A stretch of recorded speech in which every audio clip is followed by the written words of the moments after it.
Side effects of anxiety disorders. Two very common side effects that you can get if you suffer from either anxiety or panic disorders are depression and substance abuse. The first effect is very common amongst anxiety sufferers, with almost half of the people who suffer from anxiety disorders also suffering from depression. The second side effect, substance abuse, isn't as prevalent, as it's really found more in anxiety patients who take prescription medications to help control their anxiety attacks. Don't be alarmed and don't get the wrong idea. I'm not saying that all people who use medicinal prescription drugs are addicted. What I am trying to convey is the idea that there is a very real chance that you can become addicted to these prescription drugs through no fault of your own. Just to give you an idea of what's entailed in both of what I call side effects, I've written an overview on both, and perhaps that can be of use to you. Depression. If you suffer from anxiety or panic disorders, there's a very real chance that you might also be suffering from depression. To some extent, the converse is also true. If you suffer from depression, you're more open to suffer from anxiety disorders. I know I was depressed for a long time, especially after I suffered from a particularly severe panic attack, which would leave me all but helpless. It doesn't necessarily follow, however, that if you have one, that you'll get the other. Anxiety isn't always accompanied by depression. It's just that as a result of your anxiety, you could also suffer from depression, and this could be for a number of reasons. The most common reason being the inability to control yourself when you suffer from an attack.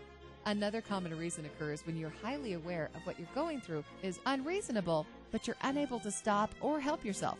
If you've got that feeling that events are spiraling out of control, then you could be headed for imminent depression if you don't take hold of your condition immediately.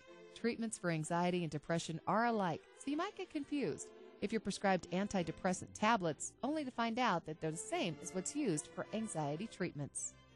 Substance abuse. Substance abuse is and always will be a thorn in my side, and one of the reasons I don't like to take prescription medications to control my panic attacks. After suffering a particularly nasty experience while I was in college, I decided then and there to never let a strong medication pass my lips if I could help it. I realized that it might seem drastic and overly melodramatic, but at the time I was reeling from what had just happened, and although time has passed, I've never gone back on my promise. I was sharing a room with one of my best friends. You might remember the friend I mentioned in kindergarten who was prone to hyperventilating. Well, we were sharing a room, so I knew she still suffered from panic attacks, although I thought she had it under control. She seemed to get better as time wore on and didn't display as many signs of anxiety and stress as she used to. Needless to say, I didn't pay all that much attention. We were both young, but still old enough not to need a nagging person behind us at every turn.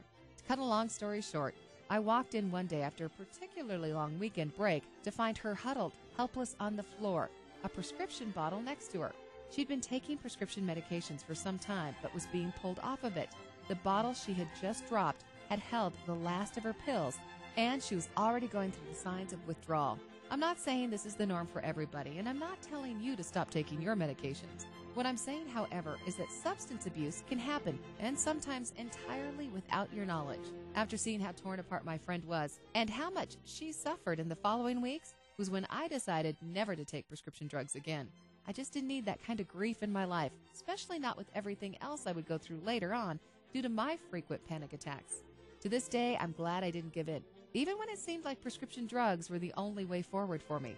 If you're taking prescription medications, be aware of what can potentially happen to you if you're not careful. And if you want to try different alternative treatments, you'll find that I've covered a good number of those, as well as the more normal treatment methods in the section called Curing Your Anxiety and Panic Disorders. Please bear in mind, though, that you should always consult a qualified medical practitioner before stopping or starting any medication, and that my advice should in no way be taken as asking you to stop your medication. Curing your anxiety and panic disorders. You've admitted your problem, and now you're ready to move on with your life, to graduate to the next step, curing your anxiety. You could come at it from a number of different angles, and I've outlined the more popular ones that you can explore. I've started with medical treatments that include prescription drugs and vitamins to be taken in a supplemental form. Then I move on to natural treatments